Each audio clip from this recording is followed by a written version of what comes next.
আসসালামু আলাইকুম, কেমন আছেন আপনারা সবাই? আশা করছি সবাই অনেক বেশি ভালো আছেন। পঞ্চম গণবিজ্ঞপ্তির প্রাথমিক সুপারিশের ফলাফল সম্পর্কিত একটি নতুন আপডেট ভিডিওতে আপনাদের সবাইকে স্বাগতম। পঞ্চম গণবিজ্ঞপ্তির প্রাথমিক সুপারিশের ফল যে কোনো মুহূর্তে সম্পর্কিত একটি নিউজ প্রকাশিত হয়েছে। নিউজের বিস্তারিত অংশটি দেখব, তবে তার আগে একটা রিকোয়েস্ট, আপনারা যারা এখনও আমার এই চ্যানেলটি সাবস্ক্রাইব করেননি, পরবর্তী আপডেট ভিডিওগুলো সবার আগে পেতে চ্যানেলটি সাবস্ক্রাইব করে রাখার জন্য অনুরোধ রইল। চলে যাচ্ছি ভিডিওর বিস্তারিত অংশে।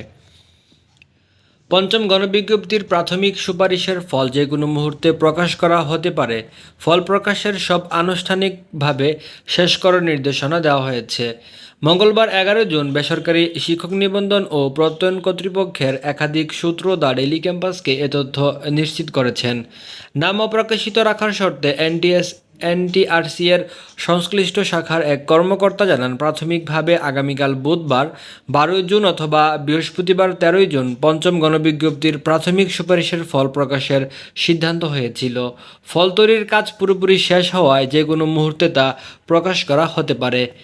এ বিষয়ে এনটিআরসি এর সচিব ওবায়দুর রহমান আজ মঙ্গলবার বিকেল 5টায় দ্য ডেইলি ক্যাম্পাসকে বলেন, ঈদের ছুটি শুরুর আগেই ফল প্রকাশের সিদ্ধান্ত হয়েছে, তবে ফল তৈরির কাজ শেষ হয়ে গেলে যে কোনো মুহূর্তে তা প্রকাশ করা হতে পারে।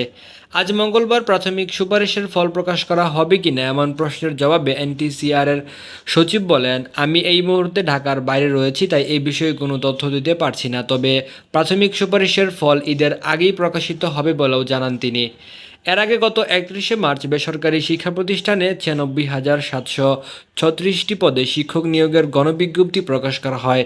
এর মধ্যে স্কুল অ্যান্ড কলেজে 43,286টি এবং মাদ্রাসা ও কারিগরি প্রতিষ্ঠানে 53,450টি পদে শিক্ষক নিয়োগ দেওয়া হবে।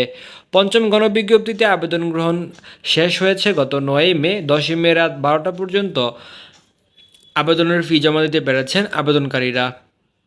পঞ্চম গণবিজ্ঞপ্তির যে ফলাফলটি সেটি কিন্তু আগামীকাল বুধবার অথবা বৃহস্পতিবার প্রকাশ করা হতে পারে, তবে বৃহস্পতিবারই শেষ সময়, কারণ ঈদের আগেই প্রকাশ করা হবে বলে দেওয়া হয়েছে, ঈদের ছুটির আগে। তাই আগামীকাল কিংবা বৃহস্পতিবারে পঞ্চম গণবিজ্ঞপ্তির প্রাথমিক সুপারিশের ফল প্রকাশ করা হবে।